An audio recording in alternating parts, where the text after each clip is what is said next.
Shalom, meus irmãos.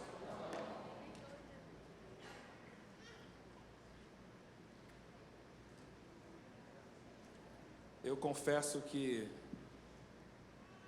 confessar uma raridade para os irmãos. Eu estou emocionado. Desde ontem.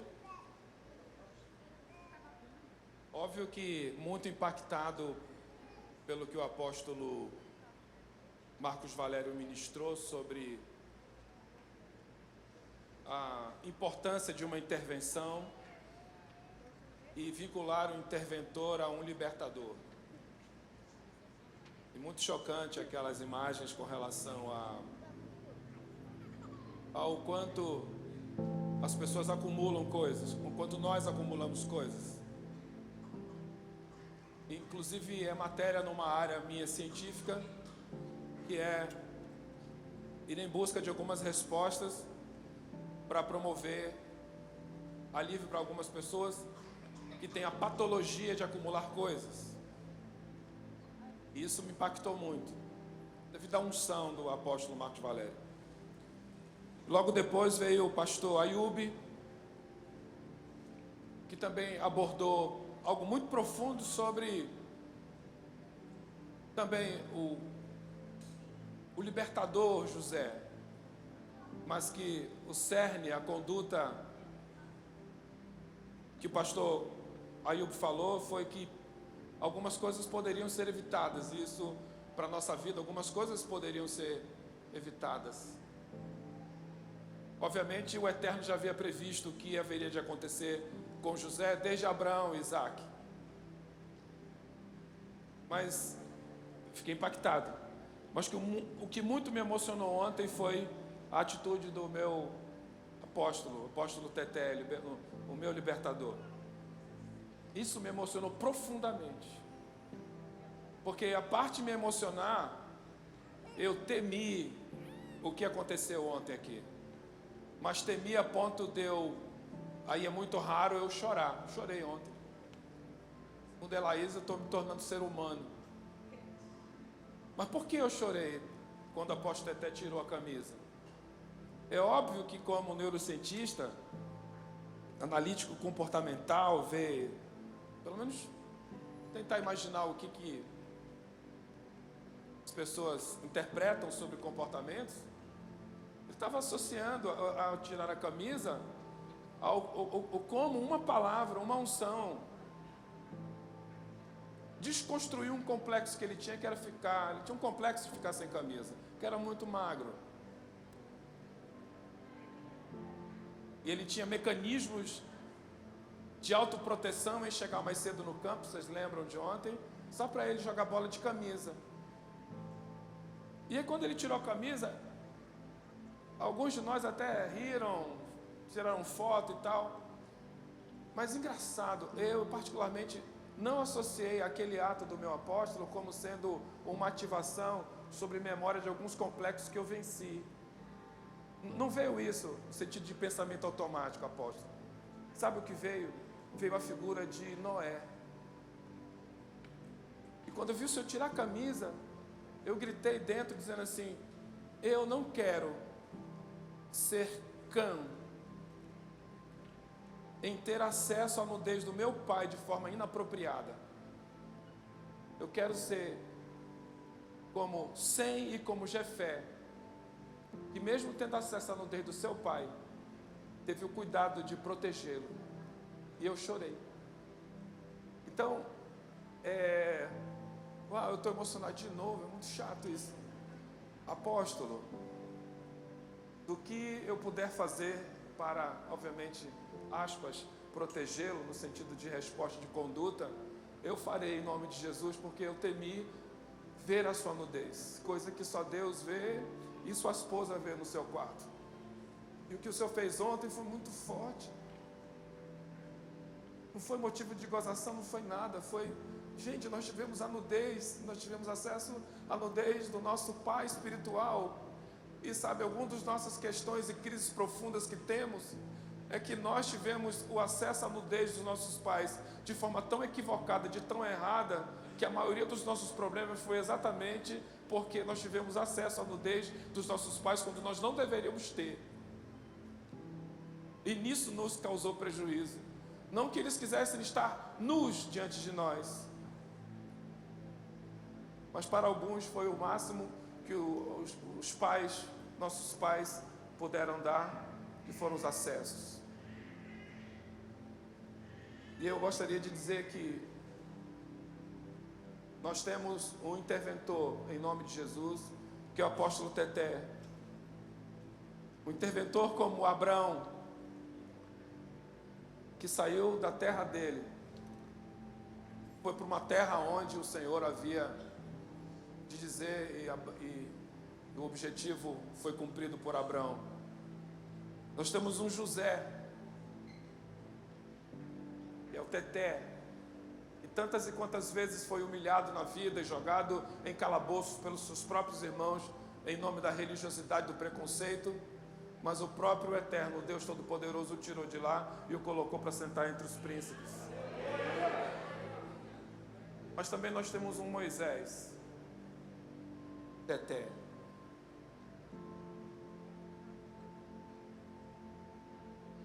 que nos últimos tempos tem tido a habilidade de tirar muita gente, incluindo a minha e minha família,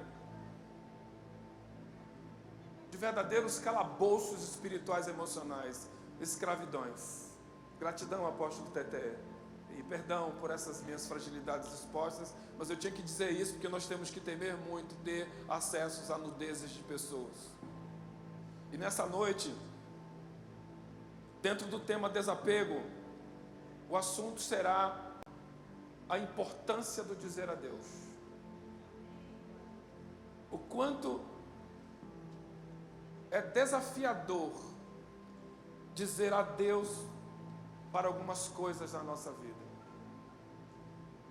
E eu estou temendo e tremendo até hoje do dia que o apóstolo Teté chamou a mim, o Marco Valério e o Ayub aqui na sala para ministrar sobre as nossas vidas, sobre o desapego. E nada do que será compartilhado aqui está fora do que ele nos instruiu.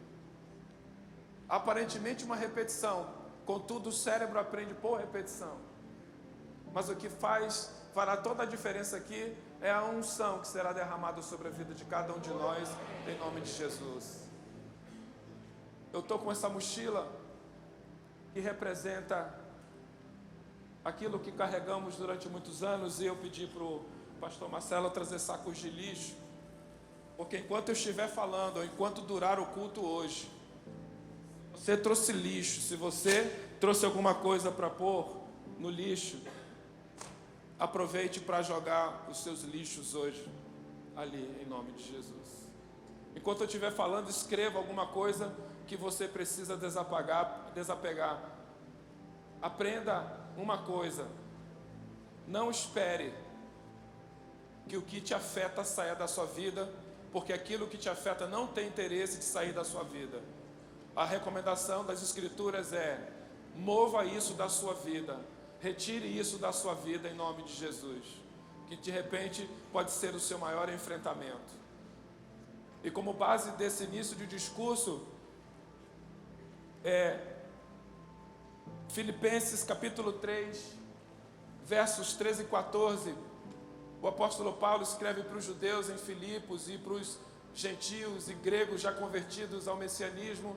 Ele escreve assim: mas uma coisa eu faço, esquecendo-me das coisas que para trás ficam e avançando para as que estão diante de mim, prossigo para o alvo, para o prêmio da soberana vocação de Deus em Cristo Jesus.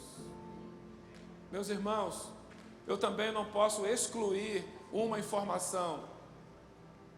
Como pesquisador, um indivíduo, ele só tem esquecimento se algum tipo de patologia acontecer no cérebro dele, alguma demência acontecer no cérebro dele, alguma perda encefálica acontecer por meio de algum acidente, se algum carcinoma, algum câncer atingir o cérebro dele, se alguma coisa intervir a ponto de mudar a própria natureza do cérebro dele, pode fazer com que algumas coisas sejam esquecidas, porém as partes sobreviventes desse cérebro fará de tudo para manter essa memória ativa.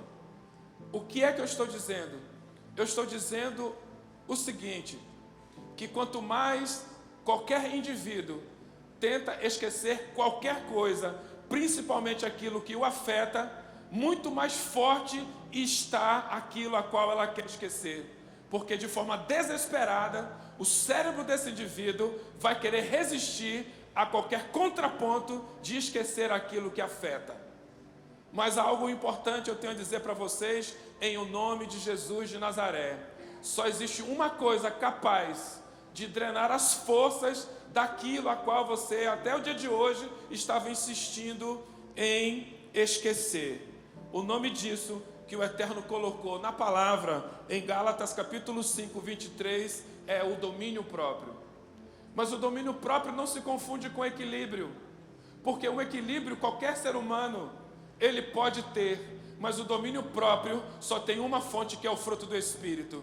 E para ter o fruto do Espírito, é necessário ter uma intimidade profunda com o Deus Todo-Poderoso, a qual derrama-se em si mesmo, dentro do indivíduo, a fim de que, em nome de Jesus, por mais que de forma perturbadora, aquilo que te incomoda, bata na porta da tua mente e do teu coração todos os dias, com o fruto do Espírito, o domínio próprio, você vai dizer assim, em o nome de Jesus de Nazaré, a parte você está morando dentro de mim, eu te repreendo em nome de Jesus, e que o domínio do Espírito do Eterno esteja sobre você. Você vai perceber que isso vai perder força. Aquilo que te afronta, você vai ter a experiência de perceber que o Espírito do Eterno, ele vai trabalhar em seu favor.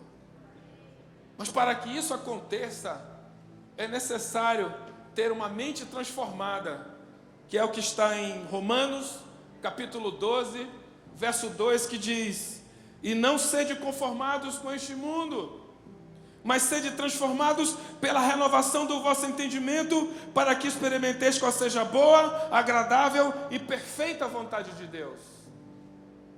Essa introdução, meus irmãos, é só para emitir uma declaração na direção de cada um de vocês, em nome de Jesus de Nazaré, que daqui a poucos minutos, eu vou falar de que um homem falido, que permitiu a intervenção do Deus Todo-Poderoso na vida dele, em poucas semanas, quase 2 a 3 meses, ele, de um homem falido, tornou-se um homem milionário. E eu declaro nessa noite, em nome de Jesus, que se por acaso você já chegou no limite da falência, o Senhor vai produzir prosperidade e riqueza na sua vida, em nome de Jesus. Se você crê, aplauda ao Senhor em nome de Jesus.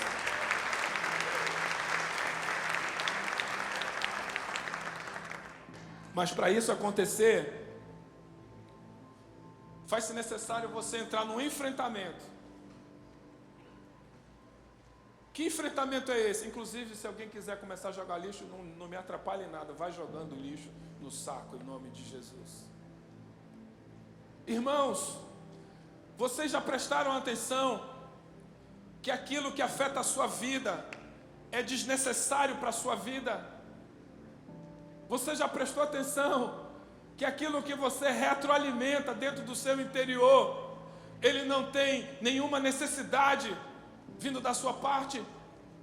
Só que o quesito, a questão, por exemplo, da compulsão, do acúmulo, daquilo que nós nos apegamos, determinado tempo isso não tem mais nenhum tipo de usufruto, não tem mais como ser usual para a nossa vida. Só que o grande detalhe é que, por essência pecadora, desde a queda lá no jardim, nós somos acumuladores por essência. E nós às vezes nem sabemos como determinadas coisas chegaram no nosso interior. E muitas das vezes também nós nem sabemos o como nos ressignificarmos, ou como nos ordenarmos, ou como nos reorganizarmos. E a proposta dessa mentoria é que, em nome de Jesus, você grite por socorro, grite por um interventor, grite por um libertador, uma libertadora, a fim de que, no nome de Jesus, essa pessoa, ela venha na sua direção e ajude a você a tirar tudo aquilo que é desnecessário da sua vida. A riqueza de um indivíduo só repousa nesse indivíduo quando ele se desapega daquilo que é desnecessário. O grande desafio é: apóstolo, como é que eu me desapego disso, já que isto faz parte da minha vida? Pensando você, é quando nós temos que compreender os inícios e os começos dos nossos acúmulos. Nós precisamos entrar nessa rota de voltar ao caminho e nos encontrarmos de novo nas fases anteriores à fase de agora, e nos depararmos com pessoas, conosco, que muitas das vezes, ou na maioria das vezes, obviamente por nos tornarmos acumuladores, não convidamos o Espírito do Eterno para uma tomada de decisão com relação a colocar pessoas e coisas dentro do nosso interior. É quando, meus irmãos, nós vamos de novo para a palavra, em Gálatas capítulo 5, verso 9, está escrito: um pouco de fermento leveda toda a massa. Nenhum nível de acúmulo começa em grandes quantidades. Todo o processo de acúmulo começa com um objeto, bem como todas as nossas dores nos nossos relacionamentos nunca começou no coletivo, sempre começou com o indivíduo. Mas nessa noite, em nome de Jesus de Nazaré, por mais que hajam lixos sobre nós, pessoas avolumadas sobre nós, em o nome de Jesus, nós vamos invocar o nome do Senhor e pedir ajuda ao interventor, a fim de que saco a saco, lixo a lixo e pessoa a pessoa seja arrancada do nosso interior, em nome de Jesus. Vai doer, mas a promessa é que nós vamos conseguir, por causa de uma cruz vazia. Só que, indo por esse caminho do enfrentamento, nós esbarramos com uma somatória de medos. Imagina que dentro de análises de relacionamento conjugal, digo, relacionamento conjugal doentio, quando existe um quesito como violência doméstica, onde tanto a lei dos homens quanto os princípios da palavra, a partir inclusive da voz do Eterno, que diz assim: por causa da dureza do coração do homem, eu homologo que você abra uma carta de divórcio. Quantas das vezes está muito agravado esse relacionamento, onde tem esse quesito de violência doméstica, quando às vezes perguntado para a esposa: por que você não o deixa? Por que você não divorcia? Por que você não vai embora? Usualmente, a resposta diante dessa adicção, diante desse vício, as esposas dizem assim, como às vezes,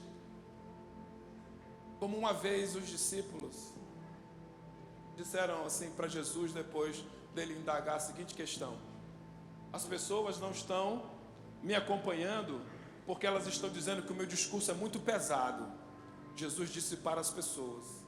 E Jesus volta e faz a pergunta para os discípulos assim: e vocês, o que é que vocês dizem? Aí os discípulos respondem: para onde nós iremos se só tu tens a palavra de vida eterna? Mas quando a gente vai para o quesito de violência doméstica, a resposta às vezes das esposas é: para onde eu irei? Uma mulher espancada todos os dias, violentada todos os dias, a profundidade desse acúmulo na alma dela é tão profundo, tão grande, que ela dá um feedback, ela dá uma resposta na seguinte questão: eu não sei para onde ir, porque eu não sei viver sem Ele. Parece uma insanidade, parece uma demência, parece uma loucura, mas é somatório. E é por isso que dentro de uma análise técnica de saúde, é por isso que tem a terminologia e os estudos e o comportamento sobre o ser psicossomático, ou seja, a soma de muitos quesitos emocionais fazem com que algumas pessoas não se movam. E algumas questões vinculadas a esses acúmulos é uma das razões da maioria das pessoas conviverem com muita tranquilidade no meio, dentro e com a pobreza. O dia que as pessoas começarem a operar sem o medo, a pobreza vai embora delas, porque está escrito que o amor lança fora todo o medo. E aí, meus irmãos, é quando existe um termo, e eu vou entrar e vou sair, esse termo, a dor do membro fantasma. Irmãos, a agonia do apóstolo Teté é: Alexandre, Marquinho, Ayub, nós somos cheios do Espírito Santo, nós temos o nome escrito no livro da vida, nós falamos em mistério, nós temos intimidade com Deus Todo-Poderoso, nós somos salvos. Mas Alexandre, Marquinho, Ayub, porque a maioria é pobre, não tem uma cruz vazia, não tem o sangue de Jesus que purifica. Ayub, Marquinho, Alexandre, por que há pobreza no meio da igreja? A agonia do apóstolo Teté. Por quê? Por quê, meus irmãos? É porque, como disse o apóstolo ontem, era proibido, na nossa época, a gente é crente antigo, era proibido falar de dinheiro na igreja. Era pecado falar sobre dízimo na igreja. Era um montão de coisa proibida na igreja. E aí, o que aconteceu? Foi produzido uma geração de ilimitados e limitadas. E nessa mentoria, e desde ontem, e nesta noite, em o nome de Jesus de Nazaré, nós vamos romper e nós não iremos mais querer conviver com a pobreza em nome de Jesus. E eu, em referência a muita influência do pastor Ayub, essa semana eu pensei uma coisa nova, baseado na influência dele, meu amigo. Só essa semana, mas como diz a Laís, eu sou lento mesmo no raciocínio, mas pelo menos eu comecei. Irmãos, eu decidi em nome de Jesus, em concordância com a Laís, que eu vou ir em busca de aumentar e ser próspera a tal ponto que eu decidi pagar a conta de toda a minha parentela, de perto e de longe, em nome de Jesus. Eu vou começar a querer pagar, eu quero pagar a conta da minha família. Eu quero pagar a conta da minha mãe, da minha sogra, eu quero pagar a conta da minha família, da minha parentela. Mas para eu falar isso, sabe o que significa eu falar isso? Foi levantado dentro de mim, sabe o quê? Que tem parente que não merece a minha atenção. E eu tive que repreender. Eu disse assim: eu repreendo esse pensamento automático em nome de Jesus, porque não tem mais quem merece ou quem não merece. Porque a questão não é quem merece ou quem não merece, a questão sou eu, porque eu quero ser próspero e pagar a conta da minha família inteira.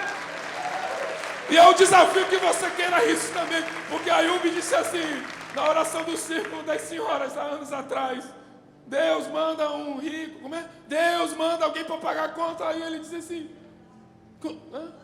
manda empresário, manda. Aí o Ayub olhou assim e disse assim: rapaz, ela está olhando para fora, eu quero ser um empresário, e pronto, ele é.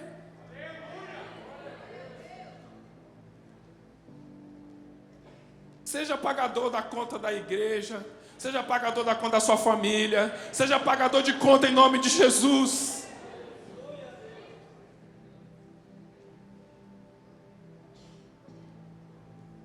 Esse membro fantasma que está aí, sabe o que significa?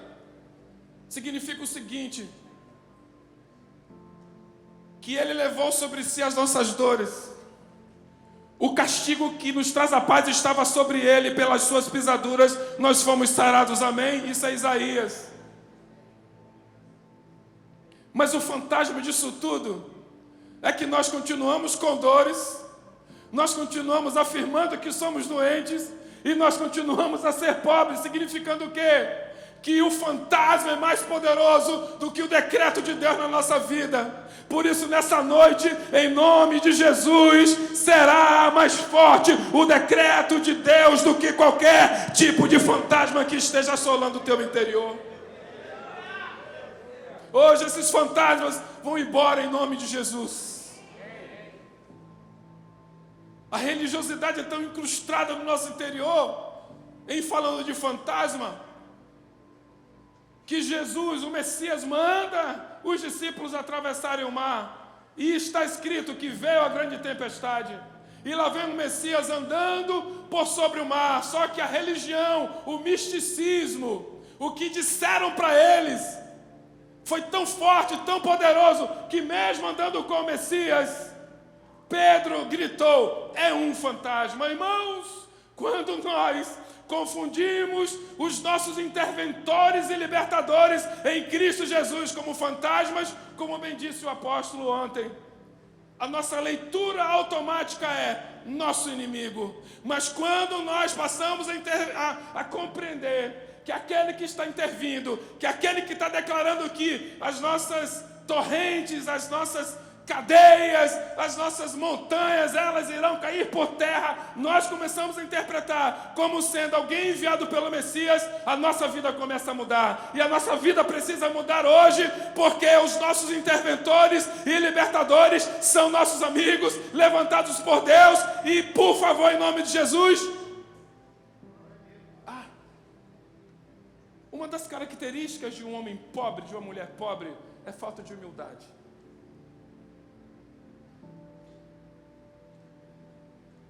A pobreza está na arrogância e na soberba, no sentido de, em estando precisando de algo, o silêncio, ele impera naquele a qual tem uma demanda a ser resolvida. Eu estou diante de ricos e prósperos aqui, amém? Mas seja humilde para gritar o seu grito de socorro. Aí, saindo dessa ambientação da dor do membro fantasma, quando você, em nome de Jesus, arrancar tudo aquilo que precisa ser arrancado dentro de você, acredite, será visitado e revisitado por esses fantasmas, mas você, tantas quantas vezes ele visitar ou revisitar você, repreenda em nome de Jesus, porque eles vão embora, mesmo sendo indesistíveis. É quando nós temos que compreender que uma pobreza é uma doença. Eu e a apóstola Laís, em 99, 2000, 2001, passamos a ter um registro oficial junto às Nações Unidas. E uma das coisas de relatório que eles muito nos passavam, e de vez em quando passa, é o nível de pobreza na humanidade. Então você imagina que imagine uma coisa, uma loucura. Imagina que a cada viração de ano, 2 milhões de pessoas se tornam pobres. A cada viração de ano. Só que o conceito das Nações Unidas, da World Food Program e até mesmo da OMS com relação à pobreza, não é a ausência do dinheiro, do estado material. Não é só isso. A leitura deles com relação à pobreza é sobre o como a conduta do indivíduo afeta positivamente ou não a vida de outro indivíduo. E do que eles estão falando? Vamos para a Bíblia, já que nós estamos numa igreja evangélica. A riqueza de um homem A partir do momento que ele aceita Jesus como o único e suficiente Salvador, e que ele tem o Deus Todo-Poderoso como sendo aquele que o libertou, a próxima providência desse homem, já resolvida em Deus, é amar ao próximo como a si mesmo. Se tem alguém generoso que eu e a apóstola Laís conhecemos, a contar dos dedos, mas um dos principais é o apóstolo Teté. Tudo que o apóstolo Teté compreende que é para compartilhar conosco, compartilha sem duvidar. Imagina o que é o apóstolo Teté, muito ocupado, esse grande homem. Dispensar minutos para falar comigo. Dispensar um minuto para dizer, vem aqui que eu quero conversar contigo. Isso é muito grande. Alguém lembrar de você é muito grande. E o detalhe é que não é só uma mera lembrança, uma mera memória. Não há um dia em que ele me convide para estar sem que eu não saia alimentado. Alimentado espiritualmente, palavra pingando da unção que ele tem, emocionalmente com relação à estabilidade, domínio próprio, porque ele tem o Espírito Santo, finanças e comida. Comida. Jane, gosta de que tipo de suco? Ah, a Laís não está aqui, eu quero Coca-Cola. Tem Coca-Cola? Quando a Laís está, não, é um suco de cupuaçu, né, taperebá. Laís não está aqui, não, Laís não está aqui, não, toma Coca-Cola, toma coisa de pai. Não, rapaz, toma, ela não está aqui, não, toma. O que eu estou falando? Que o sentido da nossa prosperidade e riqueza precisa ser alcançar o máximo de pessoas possíveis. Porque essa é a chave de ser próspero. Vai ficar bilionário? Diga amém! Um volume de gente trabalhando embaixo de você sem precedentes. Até os parentes que mais falam mal de você, mandando carta. Como é? Mandando, não, no final do ano, como é a festa que tem? Mandando um cartão para você. E você, meu Deus, a pessoa lembrou de mim. Ei, se a pessoa não lembra de você por meios emocionais, com certeza por meio financeiro ela vai lembrar. Mas que você seja lembrado em nome de Jesus, que provoque isso em nome de Jesus.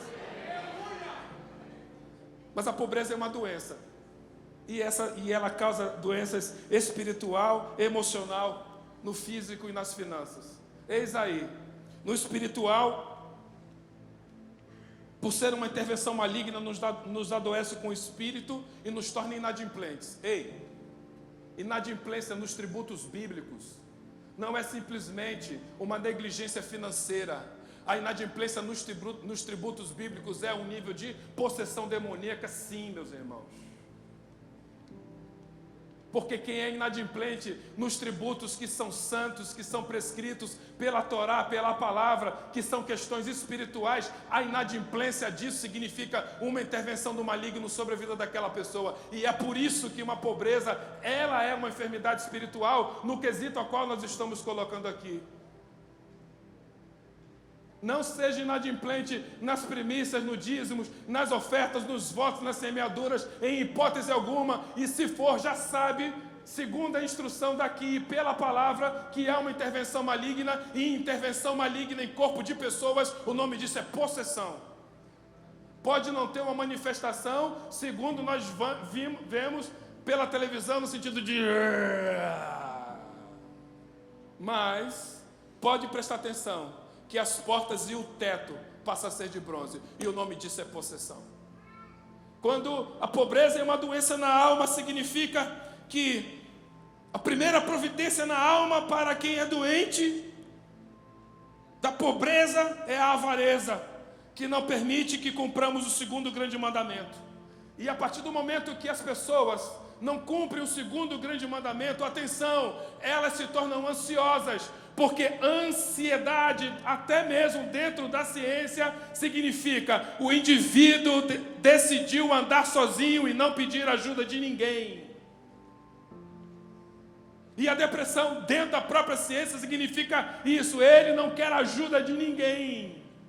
E com todo respeito, a patologia, a dor da ansiedade e da depressão.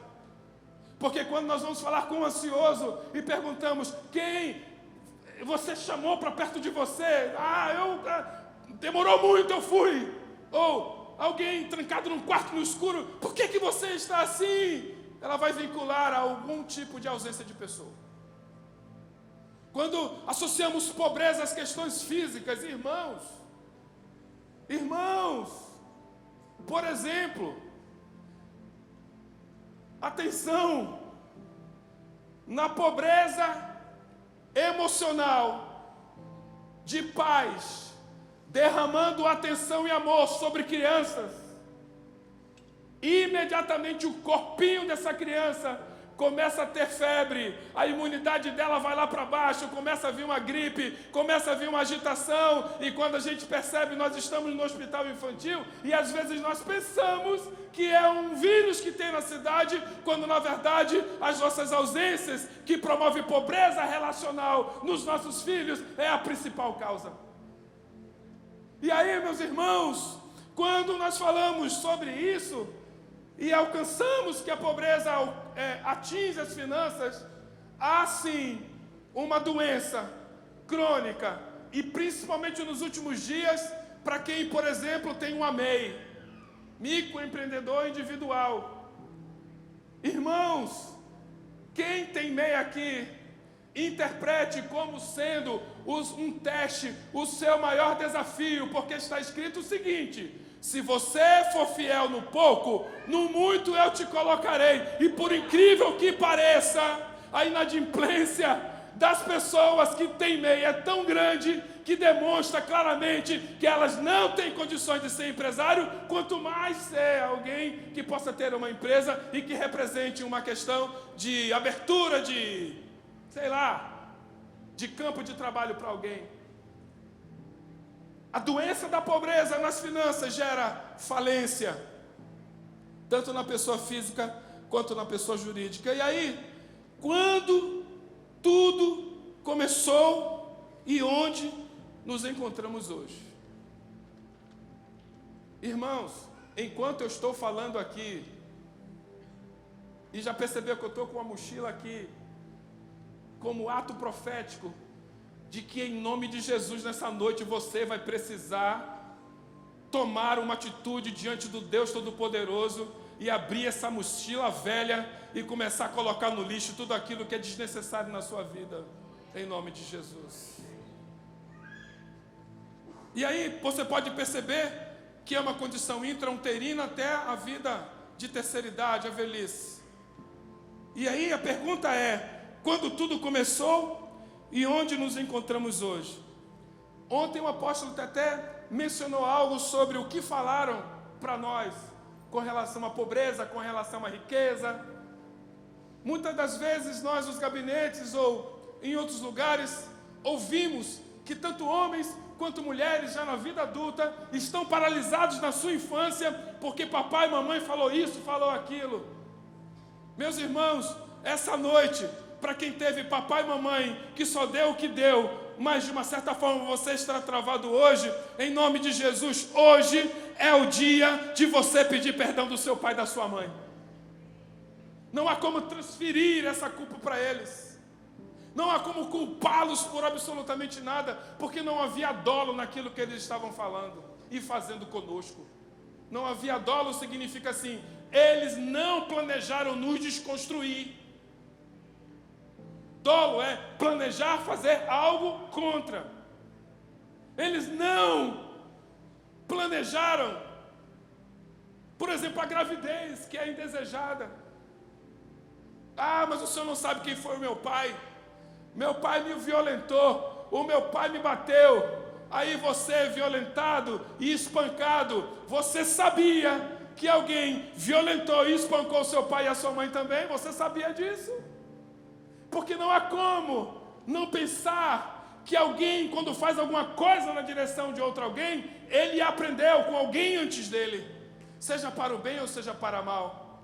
E nessa noite, por mais que a maioria de nós tenhamos aprendido sobre pobreza, falência, carência, frustração, ausência. Em nome de Jesus de Nazaré, nós estamos aprendendo sobre riqueza, prosperidade, honestidade, caráter, adimplência, honra.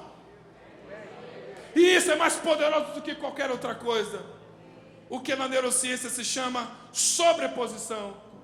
Não há nada terrível ainda criado pelo homem que não possa ser sobreposto por algo poderoso, chamado o nome de Jesus tem poder, chamado eu confesso isso, chamado me perdoe. Não há como resistir a essas três coisas.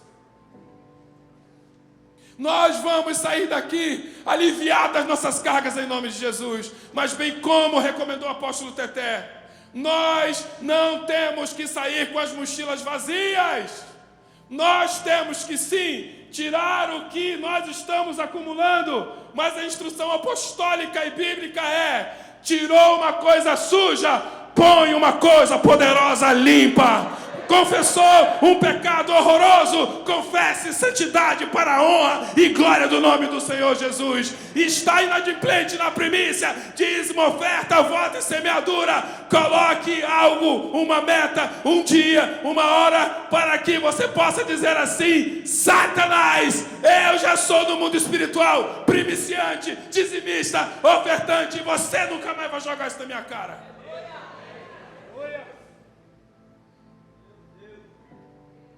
Chama cantoreba. O que falaram sobre nós antes mesmo de nós nascermos? Nem se liga para ler o que está escrito aí. Mas eu vou dizer algo para vocês. Pasmem, meus irmãos e irmãs. Atenção. Atenção. Todos nós que nascemos, a parte de tentativas de alguns, os pais abortarem, nascemos, estamos aqui. Entre a 6ª, 7ª e 8ª semana dessa gravidez, nossa estrutura neural já estava pronta para recepcionar a informação se fomos aceitos ou não aceitos mediante a postura e o comportamento do nosso pai e da nossa mãe. 6ª, 7ª ou 8ª semana, não está aparecendo nada, mas a estrutura neural de no mínimo 3 neurônios já estavam lá recepcionando o quê? Quando, se a mãe amada, segura com o marido, a ansiedade dela, ou seja, batimento cardíaco, processo hormonal saudável, ela estava ansiosa para dizer para o marido dela que ela tinha certeza que a resposta seria favorável, ela dizendo assim: estou grávida. Ela já sabia que pela pessoa a qual ela casou, ela seria colocada no colo, com muito cuidado, jogada para cima, e aquele marido diria assim: uau, eu sou o homem mais feliz da face da terra, porque você é pai, e você vai ser a mãe desse menino, dessa menina. Uau, 6, 7, 8 meses, essa criança, esse feto, ele estava dizendo para ele mesmo, replicado na adolescência e na juventude e no seu casamento, a seguinte questão: eu fui aceito pelas pessoas mais importantes e seguras da minha vida, e é por isso que eu dou certo na minha vida. Contudo, meus irmãos, a maioria, quando soube que estava grávida, entrou em pânico, porque o aluguel da casa já estava atrasado, não tinha um plano de saúde sustentável, e o pior, não havia casamento envolvido. E o pior dos piores era fruto de um estupro. E o pior dos piores era o fruto de uma aventura. E o pior dos piores nem sabe como. A leitura de 6, 7, 8 semanas é: sou um fracasso. Terrível isso, hein? nem é digno de dar glória a Deus, aleluia, mas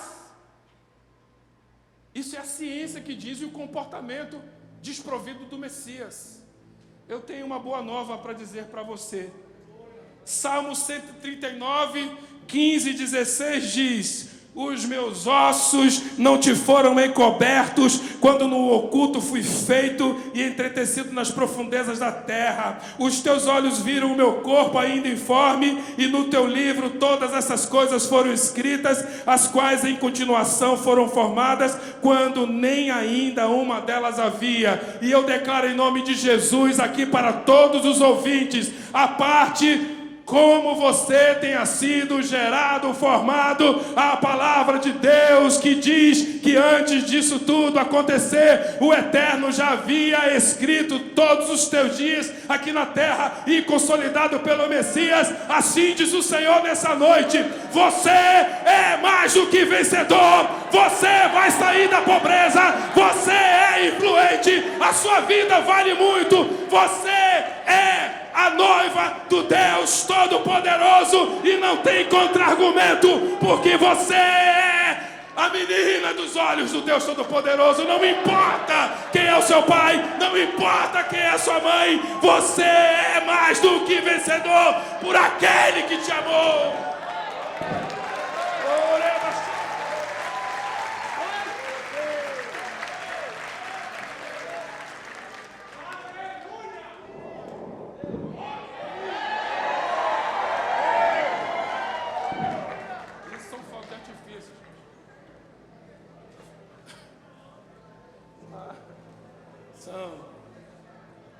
É quando, meus irmãos,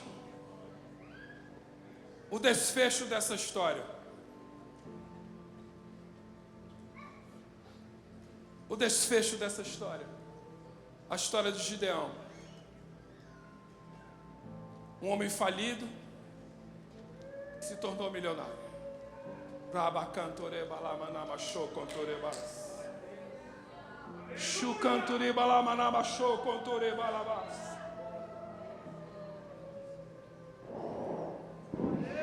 Juízes 6, 11 e 12, como o nosso apóstolo leu. Então o anjo do Senhor veio e assentou-se debaixo do carvalho que está em Ofra, que pertencia a Joás, a Biesrita, e Gideão, seu filho, estava malhando o trigo no lagar para o salvar dos midianitas. Então o anjo do Senhor lhe apareceu e lhe disse: o Senhor é contigo, homem valoroso, o Senhor é com cada um dos que estão aqui, estendido para a sua família, em nome de Jesus. Nós estamos debaixo de uma intervenção espiritual, nós estamos debaixo de uma intervenção angelical, nós estamos debaixo de uma intervenção de libertação, nós estamos debaixo de uma intervenção de cura, e nós estamos debaixo de uma unção de prosperidade continuada, porque o Jeová Jireh está aqui, meus irmãos.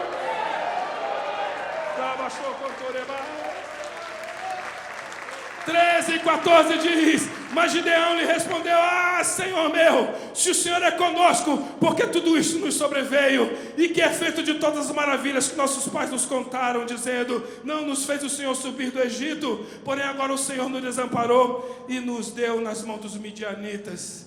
Então o Senhor olhou para ele e disse: vai nessa tua força. Ei,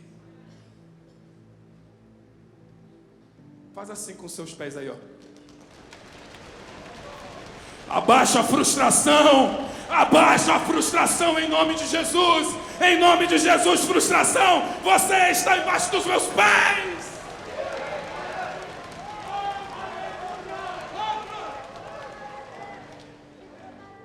Mas eu aprendi algo com o apóstolo Teté.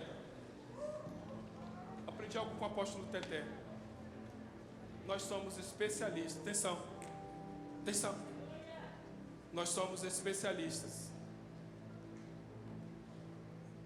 em dar respostas erradas. E a segunda, nós somos especialistas como dissimulados. Para não dizer outra coisa. Por quê? Olha que Gideão estava sob intervenção espiritual. Quando nós estivermos sob intervenção espiritual, meu irmão, minha irmã, Não tente esconder quem você é, porque no mundo espiritual você é nu, você é nua. Obviamente o anjo aqui estava muito compassivo, porque, preste atenção, isso é conjugação verbal, é uma questão gramatical. A última pergunta que ele faz é: porventura não te enviei eu? O que significa isso? Significa que esse anjo já estava no futuro de Gideão, e veio do futuro para o presente falido de Gideão, e disse assim: eu conheço o teu futuro, foi eu que te enviei, e foi o meu Senhor quem te deu a vitória, a qual você ainda não entendeu, que eu, o Senhor, que eu vim em nome do Senhor entregar na tua mão. Eu queria dizer mais uma vez aqui, em o nome de Jesus de Nazaré, é para quem crê. Existem muitos anjos espalhados aqui nesse ambiente, entregando questões, e esses anjos estão dizendo a mesma coisa que disse no passado: não te enviei eu. E aí, a pobreza e a limitação na alma era tão profunda que olha o que ele diz no 15:16 que nós lemos: ai, Senhor meu, como que livrarei a Israel? Eis que a minha família é mais pobre em Manassés, e eu, o menor na casa de meu pai. E o Senhor repete: porquanto eu hei de ser contigo, tu ferirás aos midianitas como se fosse um só homem.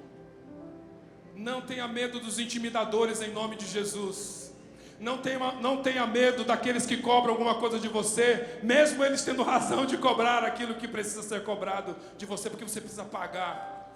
A partir de hoje, em nome de Jesus, ao invés de dar uma resposta de autocomiseração, ao invés de dar uma resposta de coitadinho e coitadinha, ao invés de dar uma resposta onde não vai atingir o coração de Deus, quando o Senhor que está aqui intervir e falar para você assim: eu já te dei vitória, eu já te dei livramento, eu já paguei a tua dívida, eu já abri a porta, eu já tirei isso do teu caminho, eu já fiz isso, eu já fiz aquilo, eu já fiz isso, eu já fiz aquilo. Você não tem que dar justificativa, você tem que dizer: aleluia, glória a Deus, eu creio como se já existem essas coisas. Oh, aleluia. Mas aí vem algo extremamente importante e que mais uma vez eu dedico ao meu amigo pastor Ayub. Não é possível, quando há uma intervenção espiritual, sem a oferta, sem uma semeadura. Teve intervenção espiritual, o libertador tocou em você, alguém veio te dar algum benefício, alguém veio te dar algum recado, alguém veio promover o próximo degrau na sua vida. Não deixa que essa pessoa saia da sua presença. Oferte, semeie, porque isso é princípio. E foi o que Gideão fez. Gideão disse assim: rogo-te que daqui não te apartes até que eu volte e traga a minha oferta e o ponha perante ti. E disse: eu esperarei até que voltes. O anjo disse, e entrou Gideão e preparou um cabrito e pães ázimos de uma efa de farinha e carne, pôs num cesto e caldo, pôs numa panela e trouxe-lhe até debaixo do carvalho e lhe ofereceu. Esse tipo de oferta, segundo o ordenamento levítico, sabe o que significa? Significa a oferta de honra e de reconhecimento que existe uma autoridade espiritual libertadora sobre a vida de uma pessoa, e era necessário que isso acontecesse. Nunca chegue na presença do seu libertador, do seu pastor, bispo e apóstolo de mãos vazias, nunca. Até se for fazer uma pergunta simples, sempre leve o que você tiver, um chocolate, dinheiro, seja lá o que for, leve. Porque isso vai mexer com o mundo espiritual. E o mais importante de tudo é o seguinte: quando nós ofertamos por princípios, atenção, nós não temos interferência nenhuma. É o próprio Deus que intervém. Tanto é que Juízes, no verso 20 e 21, está escrito que o fogo desceu do céu e consumiu aquela oferta. Queira sempre que a sua oferta seja aceita. Queira sempre que você seja aceito diante de Deus. Mas pelo tempo eu vou finalizar aqui em 5 minutos, 10 minutos no máximo. Falei tudo isso, né? Amém? Vocês estão entendendo? É mais um modelo de libertador, o de Gideão. Nunca desconsidere nenhuma pessoa na sua direção. Há muita unção aqui nesse lugar. Gideão aborda o anjo e diz assim: por que eu estou passando por isso? Nós abordamos o Senhor, o interventor e até os nossos pastores com esse estado, na tentativa de dissimular e de enganar o nosso libertador, o nosso interventor. Mas sabe por que Gideão estava passando por aquilo? E sabe por que a maioria de nós estamos passando pelo que estamos passando? Gênesis 6, 1. Porém os filhos de Israel fizeram o que era mal aos olhos do Senhor, e o Senhor os deu nas mãos dos midianitas por 7 anos. Sabe o que significa isso? Que você não é coitadinho de nada, que você não é refém de nada, que você não é vítima de nada, que você não está sofrendo por acaso. Significa que tem alguma coisa aí por trás que você fez e que desagradou ao Deus Todo-Poderoso. E nessa noite nós vamos ter que jogar isso no lixo. Essa é a máxima do enfrentamento na direção de Gideão. Porque Gideão, a princípio, ele era coitadinho, estava sendo perseguido, estava sendo cobrado, estava fora da sua competência, estava fazendo coisa fora do seu lugar. Mas o que estava acontecendo com ele é que ele compreendia algo profundamente importante, que ele era cúmplice de uma idolatria junto com seu pai. Dentro das questões da hereditariedade, meus irmãos, há muita cumplicidade no nosso meio. Diante dos nossos relacionamentos familiares, nós pensamos que é assim mesmo que tem que ser. Mas quando o anjo do Senhor, ele fala para Gideão: Gideão, você precisa compreender que faz-se necessário derrubar os altares de Baal na sua vida, na vida dos seus pais, a fim de que eu tire essa maldição de Israel.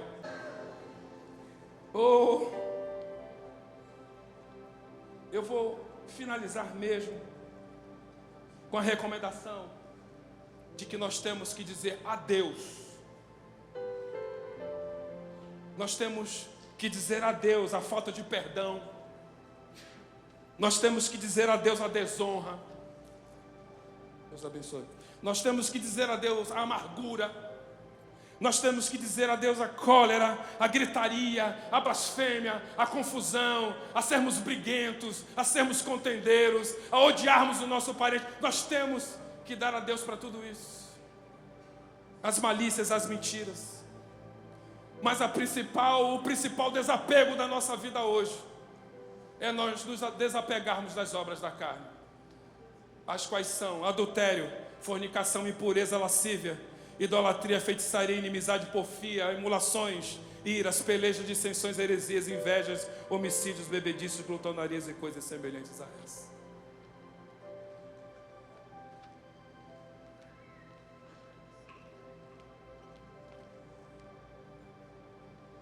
Você precisa pedir ajuda. Apóstolo Teté, o senhor pode me ajudar a tirar essa mochila?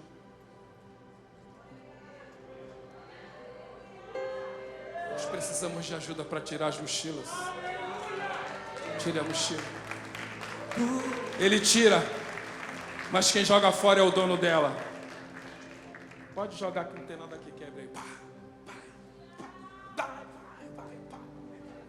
Vou deixar na cruz tudo que passou, Fique de pé. tudo que ficou pra trás. Último ato. Olho pra você, corro pra você, seu amor me chama. Irmãos, Provérbios 23 Está escrito: filho meu, dá-me o teu coração e observa os meus caminhos. Atenção. Ontem foi o apóstolo Teté que se expôs. Essa noite eu quero desafiar quem está disposto a se expor. Filho meu, dá-me o teu coração.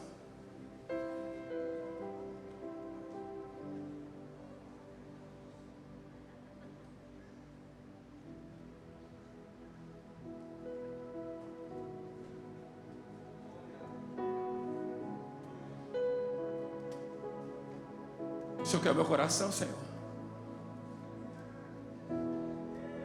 Quem está disposto nessa noite a deixar as mochilas e dar o coração, sai correndo do lugar e vem aqui para o altar. Já vem largando as mochilas. Já vem largando as mochilas, já vem largando os lixos. Já vem largando os acúmulos. Já vem gritando, já vem chorando, já vem deixando para trás o que não presta. É de sua responsabilidade deixar isso para trás. A partir de hoje ninguém vai mais culpar ninguém. A partir de hoje ninguém vai mais dizer eu sou assim por causa de fulano e beltrano. A partir de hoje ninguém vai mais colocar culpa em terceiros e muito menos no diabo. Levanta a mão mais alto que você puder. Se você está dizendo que está entregando o seu coração e que rejeita ser e viver na pobreza, em nome de Jesus, as suas mãos agora estão sendo tocadas pelo Espírito Santo de Deus. Receba o toque do Espírito Santo de Deus. Receba.